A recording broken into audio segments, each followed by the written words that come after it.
Hello guys, welcome to the maths. Chapter है हमारा vector algebra NCERT class 12th। हम आ गए हैं अपने वेक्टर अलजेब्रा के बेसिक्स पे। आने वाली अगली एक्सरसाइज जो हमारी है हम उस पर आगे बढ़े उससे पहले हम जरूरी है कि हम उसके लिए कुछ नेसेसरी बेसिक्स को सीख लेते हैं। टू वेक्टर्स का एडिशन हमारा क्या होता है, एडिशन करना क्या होता है बेटा। हमारे दो वेक्टर का अगर हमें जोड़ करना है, हमें एडिशन करना है, बहुत ज्यादा जरूरी है कि हम उसके मेथड्स को सीखे।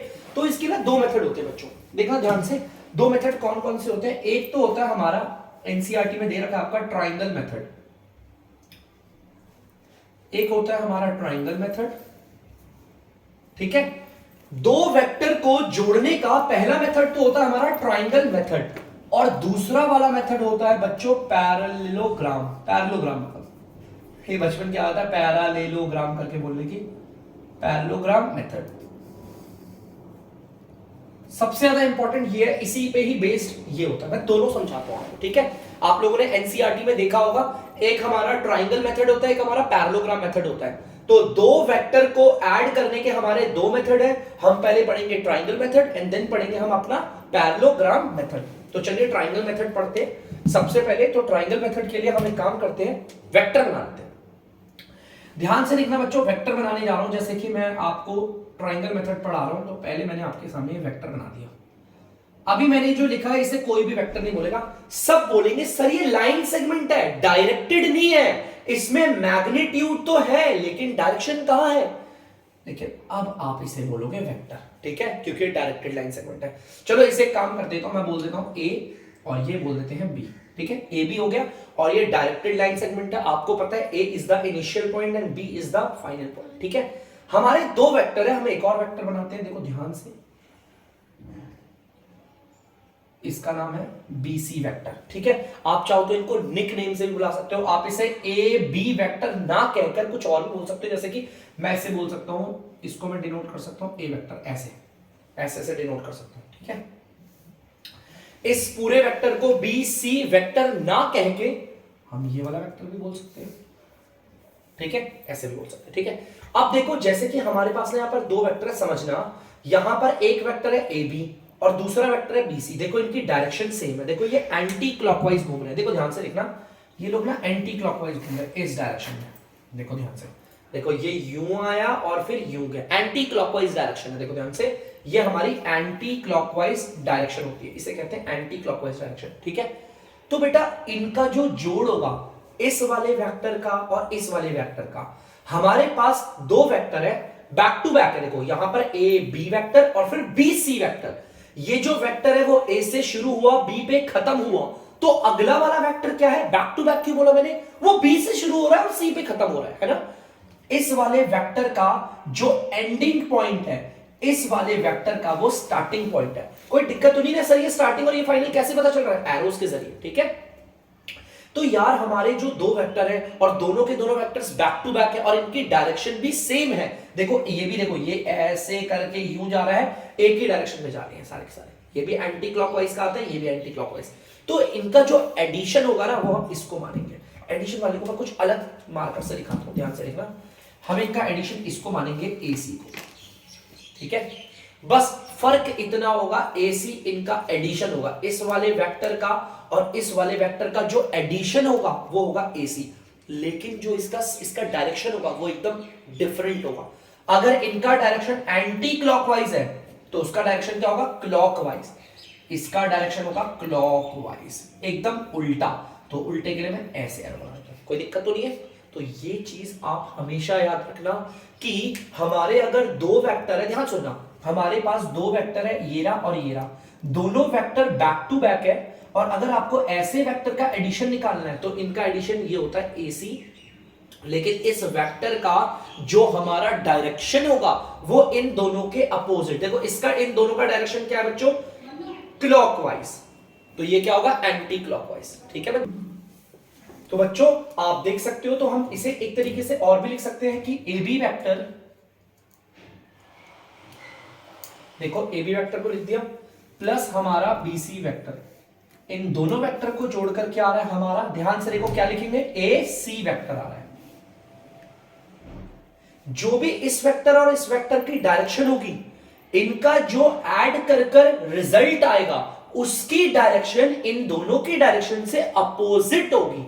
इसकी डायरेक्शन और इसकी डायरेक्शन देखो ऐसे एंटी क्लॉकवाइज है, लेकिन जो इनका रिजल्ट है उसकी डायरेक्शन हमारी क्लॉकवाइज है। तो हम इसे ऐसे भी लिख सकते हैं, देखो बच्चों, ये ए वेक्टर ये बी वेक्टर, तो ये होगा हमारा ए वेक्टर प्लस बी वेक्टर, ए वेक्टर प्लस बी वेक्टर। बस यही चीज ध्यान देनी है। आपकी एनसीईआरटी के नोट्स में भी यही बोला हुआ है, अगर हमारे पास दो वेक्टर है और बैक टू बैक है, इनकी डायरेक्शन देखो सेम है, ठीक है, इनकी डायरेक्शन सेम है, तो जो इन दो वेक्टर का रिजल्टिंग वेक्टर होगा, है ना, जो इस वाले वेक्टर का और इस वाले वेक्टर का रिजल्टिंग वेक्टर होगा, उसकी डायरेक्शन इसके अपोजिट होगी।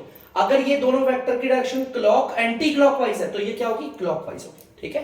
तो प्लीज बच्चों इसे उतार लीजिए, और ये हमारी चीज जो इसे याद रखना, पैरेललोग्राम वाले मेथड पाएंगे, प्लीज उतार लीजिए इसे जल्दी से। तो चलिए बच्चों, अब हम देखते हैं अपना पैरेललोग्राम वेक्टर। ये पैरेललोग्राम वेक्टर क्या है, देखो जैसे कि मैंने यहां पर एक वेक्टर ले लिया, जैसे कि ए बी, ठीक है, ध्यान से देखना, इस वेक्टर को हम ए बी बोल रहे हैं। ये वेक्टर है बच्चों, don't be worry, directed line segment है, देख ली ए बी, क्लियर है। जैसे कि मैंने यहां पे ए बी ले ली, और एक ले लेता हूं एक और, यहां से वेक्टर मैंने ऐसा ले लिया, ठीक है, ध्यान से देखो, ये वेक्टर भी ले लिया। आप इसे ए सी बोलो, या फिर एक काम करो, ए सी बोल दो या डी बोल दो, कुछ भी बोल सकते हो यार, है ना, ये ले लो, ठीक है। एक वेक्टर मैंने ऐसे ले लिया, एक वेक्टर मैंने ऐसे ले लिया। आप चाहो तो पैरेललोग्राम पूरा ही बना देता हूं, लो आपके, लो पूरा ही पैरेललोग्राम बना, ठीक है, पूरा ही पैरेललोग्राम बना,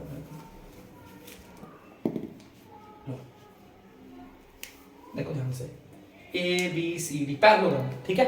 अब पैरेललोग्राम के बारे में आप जानते होंगे, ध्यान से देखना, पैरेललोग्राम में अपोजिट साइड क्या होती है, बराबर। मतलब ये जो वेक्टर है इसका नाम क्या है बच्चों, ए बी। ध्यान से देखना, इस वेक्टर को ना डिनोट कर देते हैं ए वेक्टर से, किससे, ए वेक्टर से। चलो एक बार ना इस वाले वेक्टर और इस वाले वेक्टर की बात करते हैं। इस वाले वेक्टर को वैसे मैं क्या बोलूंगा, ए बी वेक्टर, और इसका निकनेम क्या है, ये रहा ए वेक्टर। भाई इस वाले वेक्टर की डायरेक्शन देख लो, किधर की है, इधर की ओर है, देख रही है, क्लियर है, पक्का डायरेक्शन पक्का क्लियर है, इधर की ओर है ना। अब ध्यान से देखना इस वाले वेक्टर को, इस वाले वेक्टर का नाम क्या होगा हमारा, डी सी। इसको वैसे मैं शॉर्ट फॉर्म में बोल देता हूं आपका सी वेक्टर। और देखो इसकी डायरेक्शन और इसकी डायरेक्शन सेम है यार, इन दोनों वेक्टर का मैग्नीट्यूड तो सेम होगा, बिकॉज ये पैरेललोग्राम है ना। अगर ये 15 होगा तो ये भी तो 15 होगा। इन दोनों वेक्टर्स की मैग्नीट्यूड सेम है और इनकी डायरेक्शन सेम है, मतलब ये इक्वल वेक्टर है, ए वेक्टर और सी वेक्टर इक्वल है। अब उसी तरह इस वाले और इस वाले वेक्टर को देख लो, ये भी सेम ऐसे होगा, है ना। अगर मैं इस वाले की बात करूं, इस वाले की बात करूं, ये भी तो सेम ही होगा, सिमिलर सिमिलर होगा, गलत तो नहीं बोल रहा ना। तो बच्चों अभी मैं आपको ना पैरेललोग्राम वेक्टर पढ़ाता हूं, तो पैरेललोग्राम वेक्टर पे ध्यान देते हैं। देखो पैरेललोग्राम वेक्टर के लिए मैंने इसे बी वेक्टर, इसे डी वेक्टर बोल दिया। पैरेललोग्राम वेक्टर के लिए ना मैं इस वाले वेक्टर को ले रहा हूं और आपके इस वाले वेक्टर को ले रहा हूं, ठीक है। एक मैंने इस वाले वेक्टर को ले लिया और इस वाले वेक्टर को ले लिया। अगर इस वाले वेक्टर की बात करें और इस वाले वेक्टर की बात करें, तो ये को इनिशियल वेक्टर है, देखो ध्यान से, को इनिशियल वेक्टर है। ध्यान से देखना, इस वाले वेक्टर का इनिशियल पॉइंट क्या है, ये, और इस वाले वेक्टर का इनिशियल पॉइंट क्या है, ये। जब कभी दो वेक्टर का या दो से ज्यादा वेक्टर का इनिशियल पॉइंट सेम हो, तो इन दो वेक्टर को हम क्या बोल सकते हैं, को इनिशियल वेक्टर। अब अगर मैं बोलूं कि इस वाले वेक्टर को और इस वाले वेक्टर को जोड़कर क्या आएगा, तो बड़ी दिक्कत है सर, क्या आएगा, समझ में नहीं आ रहा, क्या आ जाएगा इसको। देखो देखो बहुत आसान है, टेंशन मत लेना। इसको बोल देते हैं बी वेक्टर, इसे समझते हैं बड़ा आराम से, ठीक है। जैसे अगर दिक्कत हो रही है तो हम समझते हैं, देखो ध्यान से, मैं एक काम कर रहा हूं सिंपली, इस वाले वेक्टर को और इस वाले वेक्टर को जोड़कर क्या आएगा, देखो इस वाले वेक्टर और इस वाले वेक्टर को, ध्यान सुनना, फिर से बोलूंगा, ये वेक्टर और ये वेक्टर को जोड़कर क्या आता है। कंफ्यूजन हो रही है तो एक काम करता हूं, मैं इस वाले और इस वाले को नहीं लूंगा, मैं इसकी जगह पर इसे भी तो ले सकता हूं। बच्चों ये वेक्टर और ये वेक्टर सेम है, मैग्नीट्यूड सेम है और डायरेक्शन भी देखो इनकी क्या है, सेम है। तो मैंने इस वाले वेक्टर को और इस वाले, देखो मैंने इस वाले वेक्टर को और इस वाले को ले लिया, तो मैं इन्हीं को बनाता हूं। टेंशन मत लेना, देखो दिखाता हूं मैं आपको, देखो यहां पर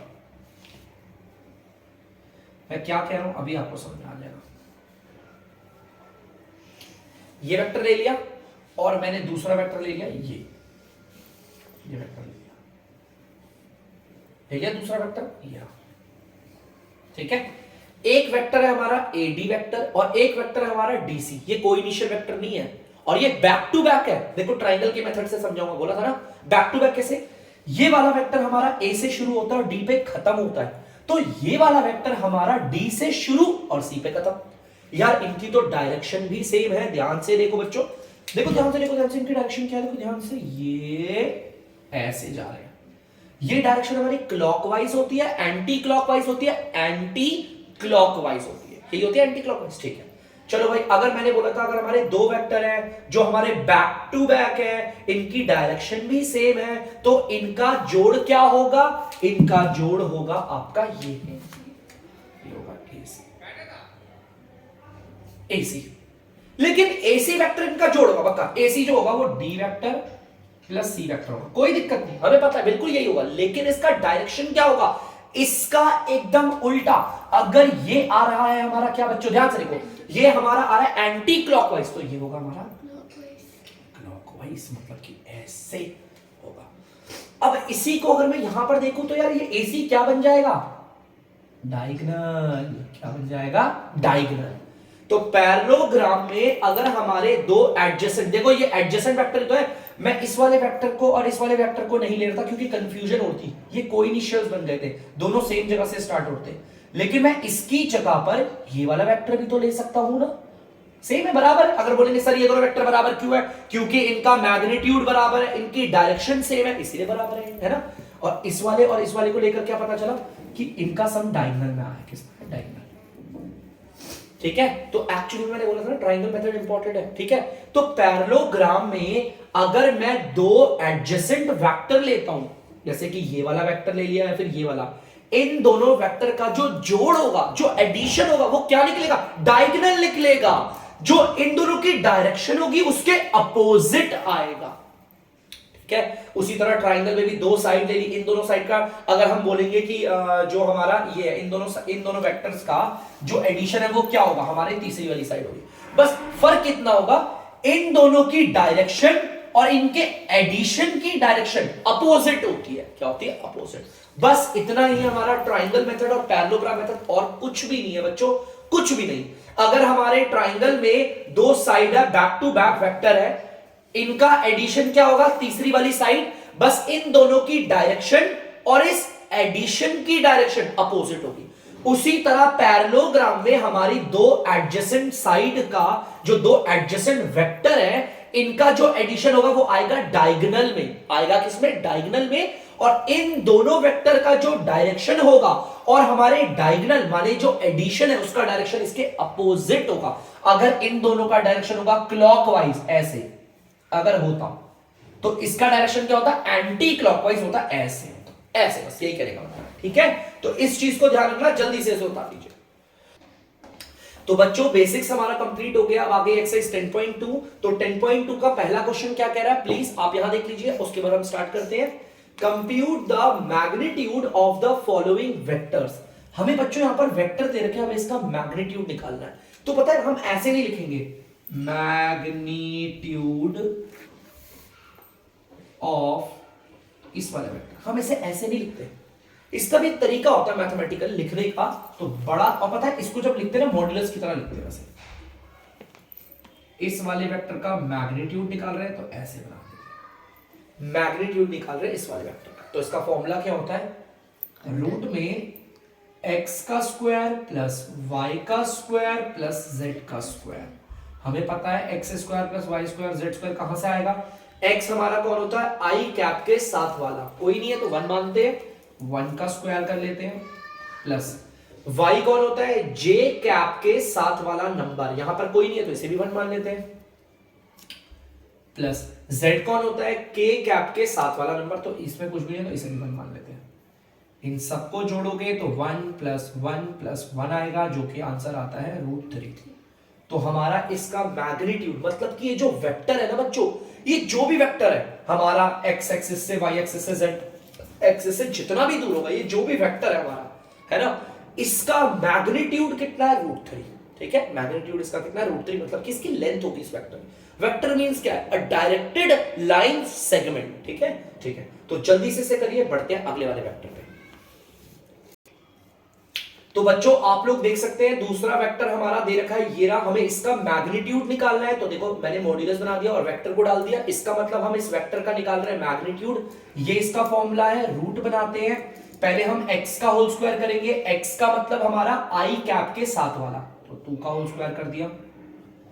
y मतलब j कैप के साथ वाला माइनस का 7 है, इसका भी होल स्क्वायर कर देते हैं। z मतलब k कैप के साथ वाला माइनस का 3 का होल स्क्वायर। तो चलिए इसे करते हैं जल्दी से।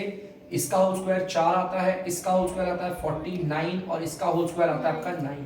तो इसे जल्दी और कर देते हैं स्पीड में। तो ये आ जाएगा एक 58 और 4 62, रूट में 62। इसे हम और भी सॉल्व कर सकते हैं, चलो इसे तोड़ के लिखते हैं। एक बार तोड़ के लिखेंगे तो 231 नहीं आएगा, तोड़ के छोड़ना है सिंपल। इसका आंसर रूट 62 है। इसका मतलब ये जो भी हमारी डायरेक्टेड लाइन सेगमेंट है, ये हमारी जो भी डायरेक्टेड लाइन सेगमेंट है, एक्स एक्सिस से, वाई एक्सिस से, जेड एक्सिस से जितना भी दूर हो, है ना, एक्स एक्सिस से +2 की दूरी पे है, वाई एक्सिस से -7 की दूरी पे है, जेड एक्सिस से -3 की दूरी पे, जितना भी दूरी हो, ये तो हमें लोकेशंस बता रहे हैं हमारे लाइन सेगमेंट के। अरे जो भी हो लोकेशन, कहीं पर भी हो, हवा में कहीं पर भी हो, उसका मैग्नीट्यूड रूट 62 है, मतलब उसकी लेंथ।